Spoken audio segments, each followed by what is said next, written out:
Bonsoir.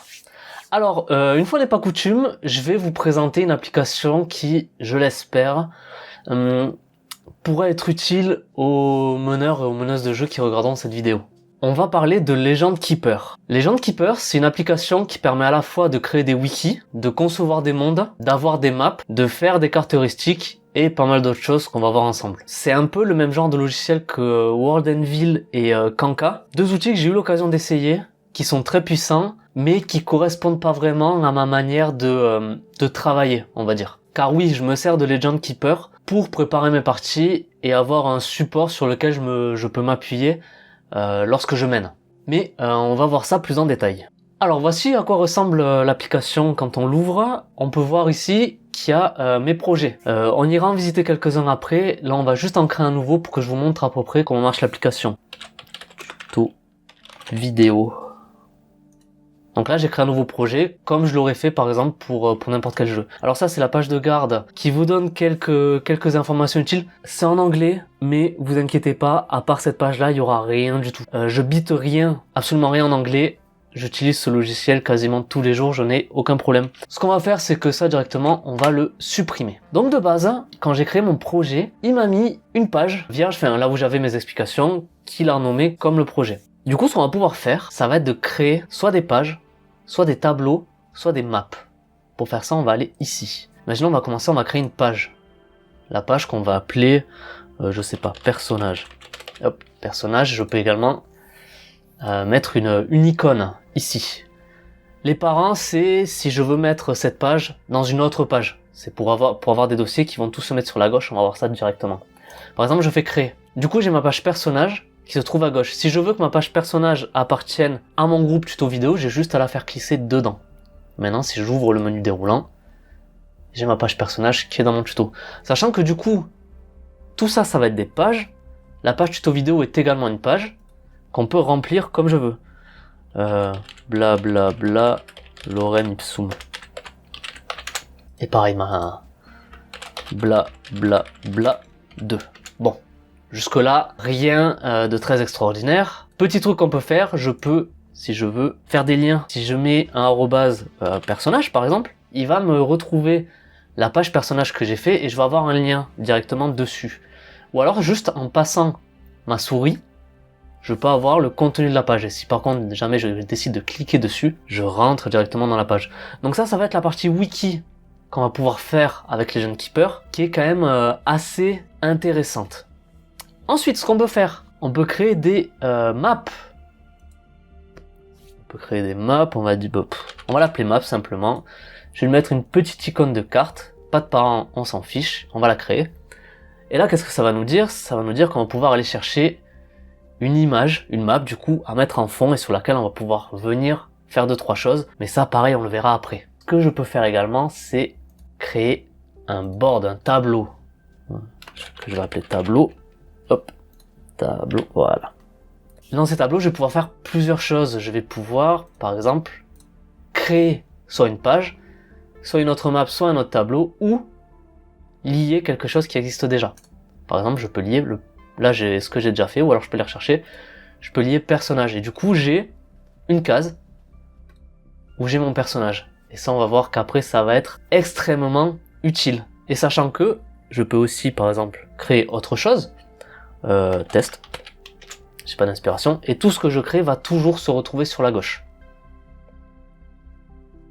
Bon, c'était une présentation un peu bancale, mais ce que je vais vous montrer, c'est des choses sur lesquelles j'ai travaillé et sur lesquelles je vais être plus à l'aise et ça va permettre de vous montrer les possibilités de l'application. On va commencer d'abord par les cartes de relation. C'est pas le plus intéressant, mais je vais commencer par ça pour 2 bonnes raisons. Déjà, je trouve que c'est important d'avoir des cartes relationnelles claires, surtout quand votre partie a des aspects bac à sable. Ensuite et surtout, parce que la première vidéo que j'ai fait sur la chaîne, c'était sur Mind Manager, un logiciel qui permet aussi de réaliser ce genre de cartes. Mais si j'avais découvert Legend Keeper avant, j'aurais pas fait cette vidéo. Car le fait est que je n'utilise plus Mind Manager depuis que j'ai découvert Legend Keeper. Et on va voir pourquoi.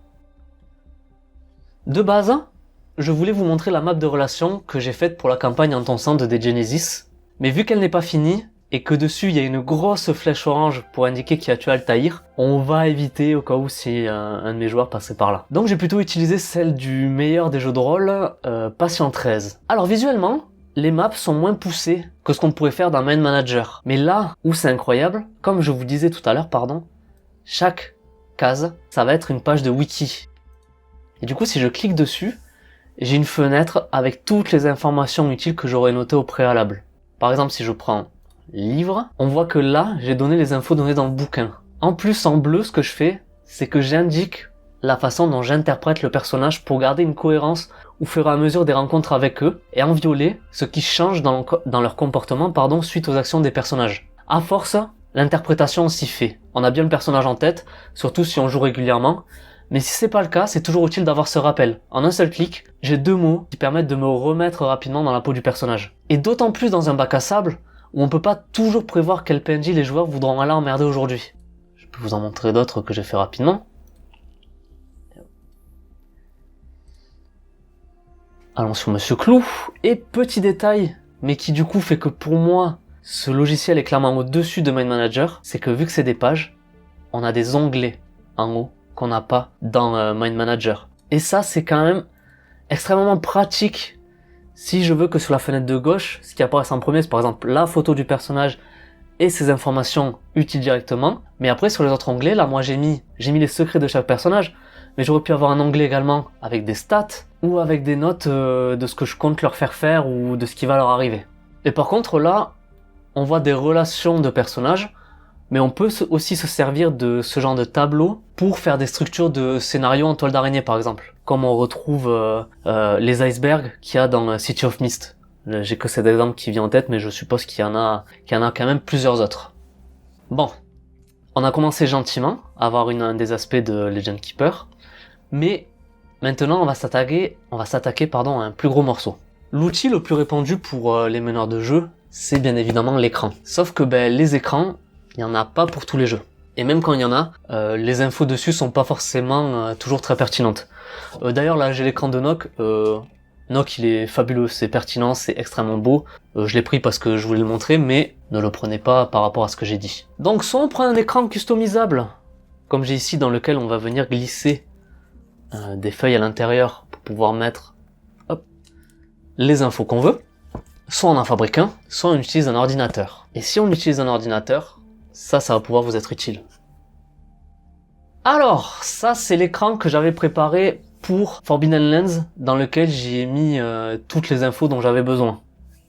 Je me suis basé sur celui qu'avait présenté Icarus Games, je vous mettrai un lien en description, car je trouvais que son agencement marchait plutôt bien.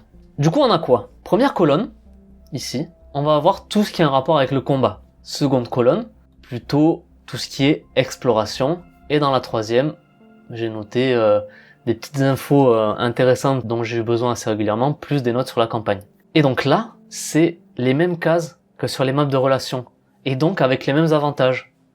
Quand je clique dessus, imaginons par exemple, état. J'ai la fenêtre qui s'ouvre sur la gauche, et là j'ai accès à énormément d'informations rapidement, une fois que le tout est bien configuré. Par exemple les états, on a affamé, assoiffé, épuisé, glacé, avec tout ce que ça implique. Quand on est brisé dans Forbidden Lands, suivant quel attribut on a 0, plusieurs effets se passent, et on a aussi de la récupération.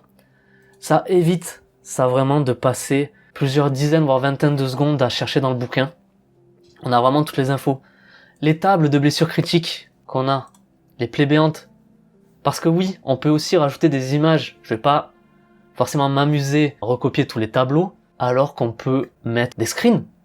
Vu que j'ai toute la gamme en PDF, simplement je mets un screen de la page qui m'intéresse. Plaies béantes, choc violent, perforation. D'ailleurs, petit truc. C'est vrai que là je suis en train de vous dire qu'on ne peut pas tester. Que je vais pas m'amuser à faire des tableaux. Sauf que si je le voulais, j'aurais pu faire des tableaux. On peut faire des tableaux dans Legend Keeper, il y a plein de choses à faire. Tout ce qu'on retrouve globalement dans un wiki, c'est possible de le faire ici. Donc je vais supprimer ceci et je vais revenir sur mon tableau. Qu'est-ce qu'on a aussi? Des notes de campagne, très importantes, les notes de campagne, les idées pour les prochaines séances que je garde toujours un peu en tête, les événements importants, Et aussi, mais là où je l'ai pas encore renseigné, parce que la campagne finalement n'a pas continué, l'historique de ce qui a été fait, c'est important. Au lieu d'avoir plein de feuilles volantes, plein de notes, un onglet, l'historique de tout ce qui a été fait dernière séance, là où on va, qu'est-ce qu'il vous faut de plus. Aussi bien sûr, là évidemment, c'est pas du D&D, du bestiaire, on n'a pas 36 000 créatures, mais je clique sur la case bestiaire, et j'ai tous les monstres du bouquin. Et soit je décide de cliquer dessus, soit simplement je passe ma souris, et j'ai même pas besoin de sortir de l'écran. Je reste sur une seule page, et quand j'ai fini de regarder les stats par exemple là du démon, hop, je reviens sur l'écran, je peux regarder un autre monstre, directement, je peux aller voir dans l'onglet pour les animaux aussi, où j'ai scanné les pages. Vraiment, si vous menez des parties avec un ordinateur, c'est vraiment top. Un ordinateur ou une tablette. Sur un téléphone ça marche pas, on a accès au site mais c'est pas aussi pratique de se balader sur les onglets, de cliquer et tout, c'est pas aussi pratique sur un téléphone. Par contre, je suis désolé, mais quand on a un ordinateur, c'est dommage de s'en priver. Un joueur te dit, c'est quoi le rang 3 du talent défenseur? Défenseur, hop, rang 3, je l'ai là. Évidemment, ça demande quand même un peu de temps de tout rentrer. Perso, moi j'ai tout en PDF, du coup ça va assez vite, c'est des copier-coller. Si je devais me taper à la main, au clavier pardon, de tout rentrer, je l'aurais peut-être pas fait.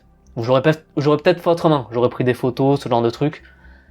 Mais il y a toujours des solutions, et souvent qu'on oublie et qu'il n'y a pas dans les écrans, c'est ça. Les petites marchandises. Au lieu d'aller chercher dans le bouquin combien c'est, tout ça, une petite page marchandises sur votre écran, en un seul clic vous avez tout. Et encore une fois, les onglets, indispensables, les marchandises, les armes et boucliers, les vêtements, les moyens de transport. Là on voit pas trop, mais si on voit pas assez, on peut toujours zoomer. Voilà, on ouvre la page, et on va en plus gros. Et quand on a fini, on la redécale, et on a de nouveau accès à notre écran.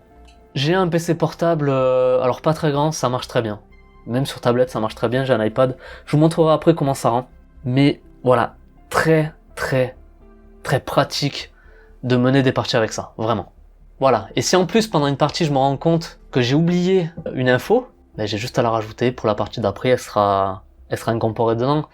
Là où par exemple sur un écran fait soi-même, soit je dois coller un post-it, soit je dois réimprimer une feuille, c'est un peu plus pénible, alors que là ça se fait extrêmement facilement. Alors, on a vu les cartes de relation en entrée, on a vu l'écran de meneur de jeu, on va dire en plat principal. Maintenant il reste le dessert, non même la cerise sur le gâteau j'ai envie de vous dire, les cartes. Et on va de nouveau utiliser un exemple que j'avais commencé pour ma campagne de Forbidden Lands. Ceux qui ont déjà joué au jeu reconnaîtront sans doute le Corvan. Et chaque épingle sur la carte représente soit un site d'aventure, soit un lieu important.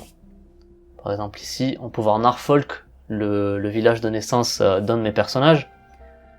Ici les fossés, en haut pardon, Âpre-Pierre, etc. L'œil de rose, on va pas tous les faire. Mais ils y sont pas tous. Mais on va en voir quelques-uns quand même. Mais là où c'est fort, c'est que ces épingles, en fait, c'est d'autres pages.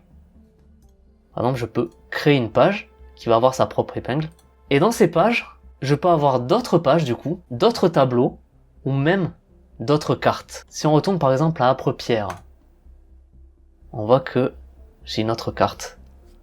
Enfin, c'est plus une image. Mais du coup, si je vais sur l'image, qu'est-ce qu'on voit? Tous les points d'intérêt dont j'ai besoin, je peux les remettre dessus. Là par exemple, la porte principale, si je clique dessus, j'ai toujours ce même système à gauche de fenêtre qui vient s'ouvrir avec les infos dont j'ai besoin. En plus, autre chose importante, c'est qu'en haut, même si ça c'est une map, j'ai toujours mes onglets. J'ai par exemple ma description d'Âpre-Pierre. Alors là, j'ai fait un copier-coller du bouquin, c'était vraiment pour vous montrer jusqu'où on pouvait aller. Enfin, c'est abusé. C'est abusé, c'est trop, ça fait pas vraiment gagner de temps. C'est juste pour vous montrer les possibilités du logiciel. Après, chacun l'utilisera à sa manière. Les monstres et PNJ également qui se trouvent à Âpre-Pierre, et aussi les différents événements que les personnages vont pouvoir vivre à l'intérieur. Et du coup, voilà, on peut créer des maps, dans des pages, dans des tableaux, etc. J'ai pas encore vu de limite, même si je pense que s'il y en a une, je l'atteindrai jamais parce que pour du jeu de rôle, ça reste trop. Parce que sinon c'est plus le jeu de rôle qu'on fait, mais on crée vraiment un univers, et du coup le logiciel est aussi pensé pour ça, pour de la création d'univers. Par exemple, si vous voulez écrire une histoire, un roman, quelque chose, ça peut vous permettre de structurer un peu le récit et le monde. Donc voilà, là on a fait le tour pour moi, des 3 principales features qu'a proposé le logiciel. Je vais vous parler rapidement de 2-3 autres choses, mais que j'ai pas pu approfondir. Donc je vous en parle pour vous dire que c'est là. Déjà, on peut créer des templates. En gros, c'est quoi des templates? Ce sont des modèles de pages qu'on va pouvoir choisir quand on va vouloir en créer une autre. Par exemple, imaginons toutes mes pages de personnages, je veux qu'elles aient la même structure. Je veux un tableau avec leur carac, je veux un onglet description, je veux un onglet secret, etc. Je crée un template avec un tableau vide pour les caracs et des différents onglets. Et après, quand je veux créer un personnage, je crée une page à partir de ce template et j'ai plus qu'à remplir les blancs. Ça permet de pas devoir se retaper la mise en page à chaque fois. J'ai utilisé un peu, c'est assez utile, mais je l'ai pas vraiment poussé, donc je sais pas si on peut faire des trucs vraiment exceptionnels. Ensuite, on peut partager les projets à nos joueurs. Il y a un système de permission pour leur permettre d'accéder aux pages qu'ils ont droit de voir. Et même dans leurs pages accessibles, il y a des blocs secrets qu'on peut noter que seul le meneur de jeu va voir. Ça permet d'avoir la même page que les joueurs sans forcément aller se balader à droite à gauche, mais d'avoir quand même quelques informations juste pour soi. Je pense pas que je m'en servirai, mais si jamais c'est le cas, peut-être j'en reparlerai. Et ensuite, j'ai vu qu'il y avait la possibilité d'exporter des pages ou des projets. J'ai pas essayé, donc je vais pas m'éterniser là-dessus. Alors pour moi, son unique défaut, c'est aussi un de ses gros points forts, c'est qu'il s'agit d'une application en ligne. Si on joue en ligne, c'est bon. Si on joue chez soi, on s'en casse, la plupart des gens ont internet. Par contre, si comme moi, vous allez jouer souvent dans une association, dans une salle sur laquelle il n'y a pas internet, ben si on va en profiter, partage de nécessaire, c'est pas dramatique, mais ça reste quand même un petit défaut d'accessibilité, sachant qu'il pour l'instant il n'y a pas d'application hors ligne. À voir si ça serait mieux ou pas, parce que devoir tout télécharger, c'est peut-être ça serait peut-être moins efficace. Je sais pas. On verra comment c'est dans le futur. D'ailleurs, je vous montre rapidement comment ça rend sur tablette. Ça c'est l'écran que je vous ai montré tout à l'heure. Bon, vous voyez pas bien, mais on va essayer de faire au mieux. Par exemple, si je clique sur briser, hop, vous voyez, j'ai la même fenêtre avec les mêmes onglets. Hop, la même fenêtre avec les mêmes onglets que je peux changer en haut. Ça marche pareil, poser l'iPad sur la table, c'est peut-être un peu moins encombrant qu'un ordinateur. Par contre, c'est pratique si, par exemple, on a besoin que de l'écran. Moi, ce que j'aime bien quand je mène avec l'ordinateur, c'est que j'ai 3 onglets ouverts dans mon navigateur sur les Legend Keeper. J'en ai un où j'ai l'écran, j'en ai un où j'ai la map, et j'en ai un si j'ai besoin de la carte des relations de personnages. Quand j'ai besoin des 3, je préfère avoir un onglet ouvert pour pouvoir aller rapidement de l'un à l'autre, plutôt que de chercher dans les menus et risquer un peu de perdre du temps. Donc c'est ça qui pourrait être peut-être un peu moins pratique sur tablette. Voilà. Maintenant, parlons du prix. L'application est à 9€ par mois ou 90€ sur l'année. Mais qu'on soit d'accord, pour moi, c'est pas un défaut. Parce que moi, ce qui me manque pour faire plus de jeux de rôle, c'est pas de l'argent. Qu'on soit d'accord, je roule pas sur l'or. Je travaille, du pognon j'en ai, et j'ai un budget pour tout ce qui est jeux de rôle et jeux de plateau. Avant c'était la musique, maintenant c'est ça. Ouais. Mais ce qui me manque pour jouer davantage au JDR, c'est du temps. Je dis ça parce que l'argument du payer un truc pour ce prix-là, pour un truc que tu peux faire toi-même, etc., on l'entend souvent. Et c'est un argument qui, suivant les cas, peut être totalement pertinent, qu'on soit d'accord. Mais si au lieu de prendre comme facteur le pognon, on prend comme facteur le temps, ben c'est plus la même chose. Pourquoi je passerai 8 heures à fabriquer un objet, alors qu'un mec qui l'a déjà fait le vend pour 20 balles? Après voilà, le tout c'est de savoir combien on veut monnayer ses heures de temps libre. Généralement, quand je fais ce calcul-là, pour du JDR, je prends 10€ de l'heure. C'est moins qu'à mon taf, mais vu que c'est un de mes loisirs préférés, pour moi c'est ok. Et du coup, est-ce qu'à 9 balles par mois, Legend Keeper me fait économiser une heure de temps sur ma préparation? Clairement. Et en plus de ça, est-ce que ça fluidifie mes parties? Y a pas de doute. Et encore ça, c'est sans compter le taf de développement qu'il y a derrière. Les abonnements, c'est ce qui va permettre à l'application qui est encore en bêta de se développer, de s'améliorer. Et à terme, on aura un truc qui serait encore mieux que ce que je viens de vous présenter. C'est ça aussi qu'il faut vous dire. Mais bon, j'espère que ce petit laïus sur la thune vous a quand même pas trop saoulé. Quoi qu'il en soit, il y a 14 jours d'essai gratuit sur l'application, donc profitez-en. Si vous avez des questions sur comment faire tel truc, mettez-les en commentaire, n'hésitez pas, j'y répondrai. J'ai quand même un peu pas mal bidouillé le logiciel.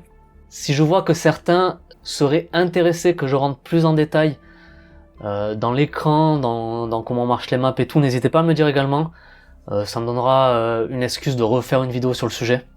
N'hésitez pas par contre aussi à me donner les logiciels que vous utilisez vous. Peut-être que ça me permet de découvrir quelque chose d'encore mieux, que ce soit pour moi ou pour ceux qui liront également les commentaires, ça peut toujours être utile. Et je suis pas à l'abri d'une bonne surprise. Sur ce, encore une fois, j'espère que ça aurait été utile à certains d'entre vous. Si oui, n'hésitez pas à vous abonner, à mettre un j'aime, à le dire dans les commentaires. Passez une bonne soirée, c'était Cyril. Ciao!